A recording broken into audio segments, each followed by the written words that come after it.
Welcome to today's deep dive.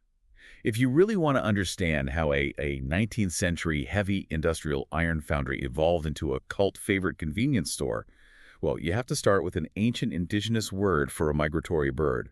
You really do. Because if you strip away all that context and just listen to the sound of the brand's name, it honestly sounds like a toddler throwing a bit of a tantrum. Just a kid in a high chair, banging a cup, crying out for a drink of water. Wah, wah, wah, wah. Yeah, I mean, it is entirely nonsensical to the uninitiated ear. To anyone outside of its influence, it just sounds like complete baby talk. Right. But then you look at the reality of what that word actually represents to millions of people. I mean, we aren't talking about a sippy cup here. We're talking about a beacon in the night. Absolutely.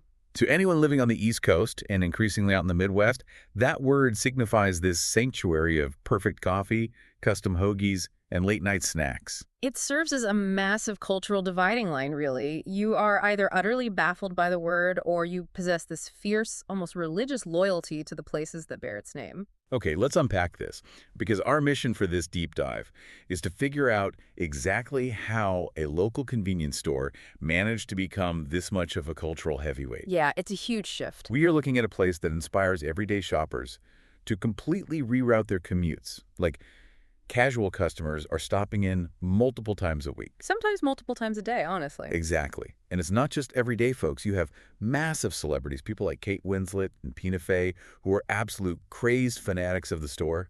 Some super fans even attempt to visit every single franchise in the country. Which is a staggering undertaking given their footprint today. But I promise you, the story behind those 4 letters and the winged creature hovering on the signs above those gas pumps is a literal wild goose chase. Oh, I bet. It stretches back over 2 centuries, and it challenges you to rethink the origins of the everyday, mundane places you frequent. A 2-century wild goose chase to explain a place where I can, order a meatball hoagie on a touchscreen at 2 in the morning. I am entirely on board. It's quite the journey. But to decipher that toddler-sounding name, we first need to look at the company's incredibly long-winded evolution, because they clearly did not start out slinging fried chicken and signature coffee brews. Far from it. Actually, if you examine the historical timeline, the origins of this modern food market are completely divorced from the food service industry altogether. Right. We are rewinding the clock way, way back here. Yeah. Past the touchscreens, past the modern gas pumps, all the way back to the year 1803. 1803, yeah. Picture this, it's not a brightly lit, welcoming convenience store. It is an iron factory in New Jersey. Heavy industrial manufacturing. We're talking sparks, soot, massive logistics, and smelting iron. Pure heavy industry. You have an operation built entirely around forging iron and stays that way for nearly 100 years. Right. But then we hit 1902. The owner, a man named George Wood, executes what I can only describe as a masterclass in reading the economic tea leaves. Yeah, he really did. Because by 1902, the local iron boom in that region was busting. Oh, really? Yeah, larger industrialization and massive steel operations out west were beginning to dominate the market. Wood realized pretty quickly that keeping a localized iron foundry afloat was going to be a losing battle against geography and scale. But Wood notices a localized inefficiency right in his own backyard, right? There is a booming suburban population growing in the region, and they have a very specific daily problem. Exactly. They lack consistent access to safe, pasteurized milk. At the time, raw milk supply chains were notoriously unreliable and, honestly, often dangerous regarding public health. And that is where Wood's background in heavy industry becomes his greatest asset. He didn't just buy a few cows and start a quaint farm. Right, he went bigger. Way bigger. He applied factory-level logistics to agricultural supply chains. He recognized that his core competency wasn't necessarily iron forging. His true skill was managing heavy local supply networks. He just swapped out the iron ore for dairy. Wow. Wood essentially practices what modern business schools might call asset agnosticism. Oh, that's a great way to put it. He wasn't emotionally attached to the product itself. He was attached to the infrastructure of delivery. Wait, going from smelting iron to delivering milk is a massive leap. It's a huge pivot. It really is like a modern-day Silicon Valley tech pivot. Yeah. How did this hyper-local dairy operation manage to scale into the giant we know today? Well, if we connect this to the bigger picture, you have to look at the underlying DNA of the company, which is a profound capacity for rapid adaptation. Okay. George Wood's pivot to milk production and home delivery in 1902 was about meeting a specific consumer need at the doorstep with absolute reliability. By applying strict industrial standards to dairy pasteurization, he built an infrastructure of supreme trust. Oh, I see. Yeah, when you are the dairy monger delivering safe milk directly to families every single morning, you become an essential, trusted pillar of their daily routine. Which brings us to the next massive cultural shift. Fast forward to 1964. The post-war boom has completely reshaped the American landscape, and consumer habits are shifting dramatically. Right, the traditional dairy delivery model is starting to wane. Because of supermarkets. Exactly. You have the rise of the modern, massive supermarket, widespread adoption of home refrigeration, and critically, suburban car culture. Right. People are driving everywhere. Yeah, so people don't need the milkman coming to their door anymore. They have a car in the driveway and a refrigerator that can keep a gallon of milk fresh for a week. Wood's grandson is now running the family business, and he recognizes the writing on the wall. The delivery trucks are becoming obsolete. Right. So he takes that established consumer trust and opens the very first physical Wawa food market in Folsom, Pennsylvania. In 1964. Yeah, 1964. He essentially solves the 1960s suburban grocery problem by putting the dairy on a shelf in a brick-and-mortar location. But he doesn't stop with just moving milk indoors. The scale of their subsequent expansion into a broader retail model is incredible. How fast did they grow? Well, by 1972, which is less than a decade after opening that first food market, they had opened 100 more stores across New Jersey and Delaware. Wait, 100 stores. I buy the pivot from delivery trucks to physical stores because people always need a quick place to grab milk. Sure. But jumping from a trusted local dairy counter to frying chicken and making custom hoagies, that feels like a massive risk that could have easily alienated their core dairy demographic. It definitely could have. How did they bridge that gap so successfully? By leveraging the halo effect of their pristine dairy reputation. Think about the economics of convenience stores. Selling milk and basic staples is a notoriously low-margin game. Right. To survive and thrive in retail, you need high-margin items. Prepared foods, fresh coffee, customized sandwiches. But convincing a 1960s consumer to buy hot food from a gas station or a convenience mart was a tough sell. I mean, the perception of convenience store food back then was abysmal. Precisely. Unless the food is coming from the people who have been safely delivering your family's milk for 3 generations. Oh, that makes so much sense. Right. The consumer psychology works like this. If their dairy is pure, safe, and high quality, their fried chicken and hoagies must be held to the same rigorous standard. Whoa.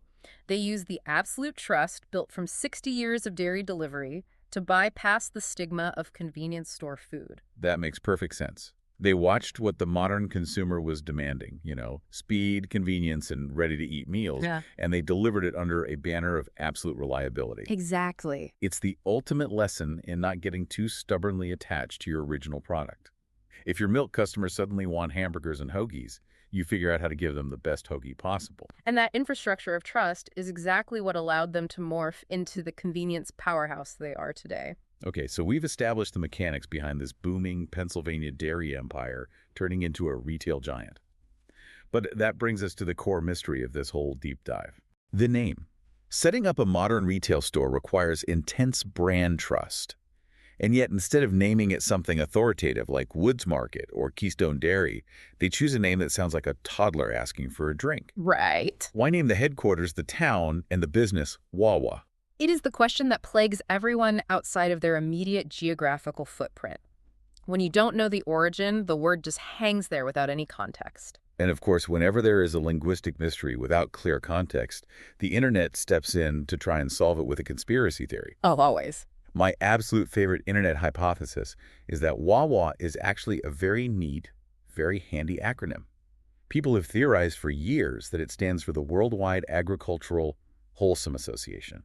A very tidy, completely fabricated explanation that pops up on message boards every few years. Here's where it gets really interesting. I actually just laughed out loud reading that acronym because Worldwide Agricultural Wholesome Association sounds exactly like a slightly sinister corporation from a dystopian sci-fi movie. It really does. Like you walk to the back of the store, past the iced tea coolers, and find out they are secretly manufacturing clones or something. It's just so corporate and sterile. It definitely lacks a certain historical poetry, and the truth is, it's not an acronym at all.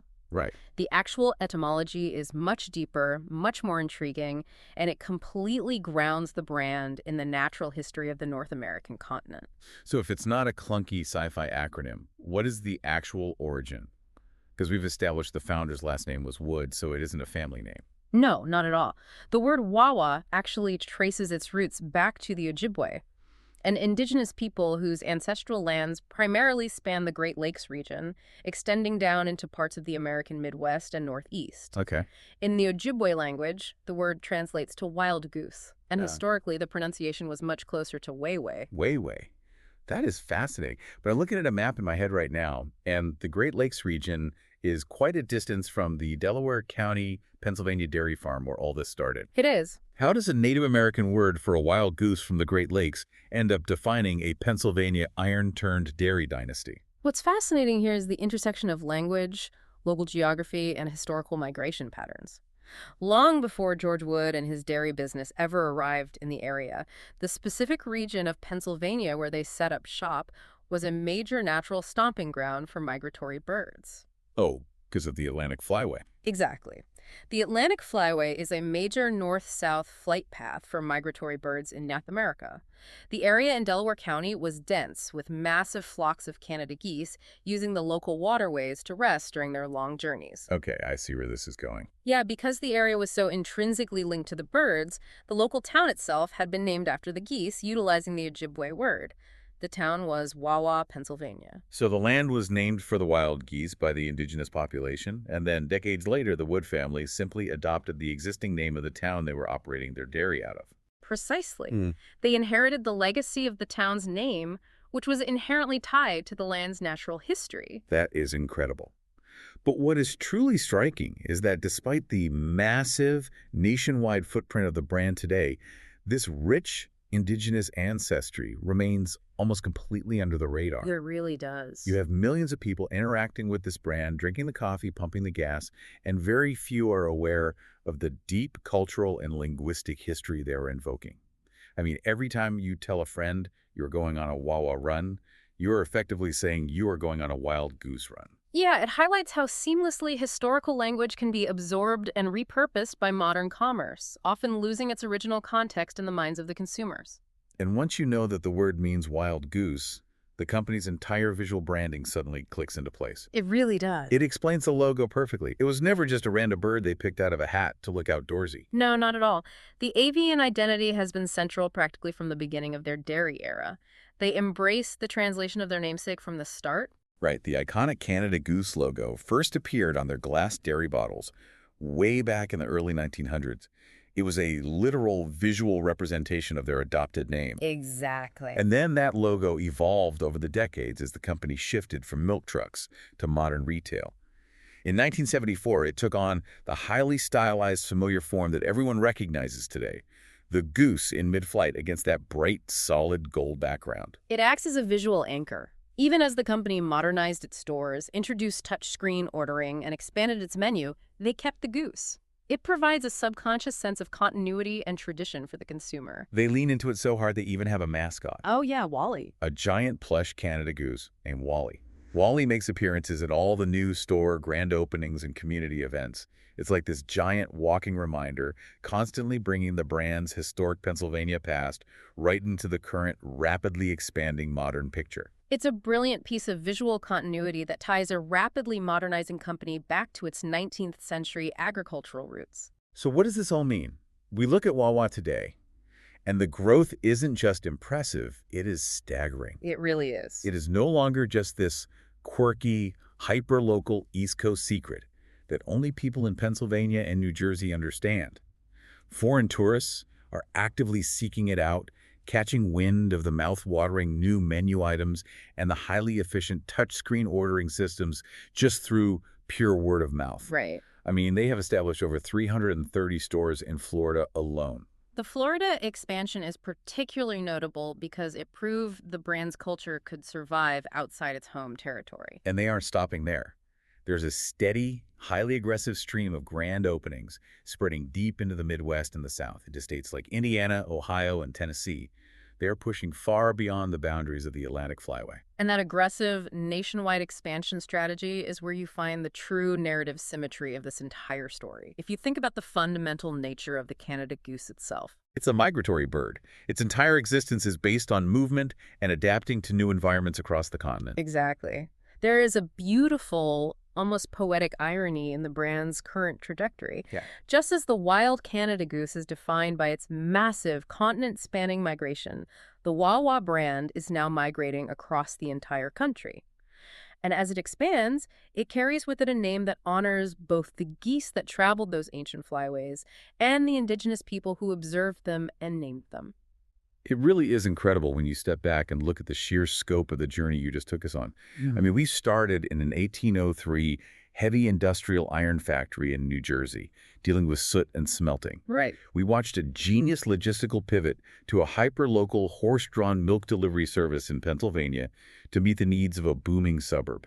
And then witness the transformation of that delivery infrastructure into a physical retail space to survive the era of the supermarket and the automobile. We threw out the old glass milk bottles to make way for customized, high-margin hoagies, touch screens, and a cult-like celebrity following that treats a convenience store like a community hub. Yeah. And underneath all of that modern retail science, we discovered an Ojibwe word for a wild goose that has somehow grown into a beloved nationwide phenomenon. It's a perfect reminder that the everyday places we take for granted, the places we rush in and out of to grab a coffee, often hold the most complex, surprising histories. We just rarely stop to look at the name on the building. So true. But this massive expansion we are seeing today raises an important question, something for you to mull over the next time you find yourself standing under that glowing golden goose sign. Oh, I always love a good lingering thought. Lay it on us. As Wawa continues its massive migration across the country, replacing its historic, deeply rooted Pennsylvania dairy origins with fancy touchscreens and a nationwide footprint, does a brand inherently lose its hyperlocal hometown identity? Oh, wow. Or does the enormous success of Wawa out of state prove that community and culture are themselves migratory, able to fly, adapt, and take root wherever the flock decides to land next? Wow. From what sounds like a toddler's cry for a cup of water, to an absolute holy land of convenience, to an existential question about the migration of culture itself, it really is a wild goose chase.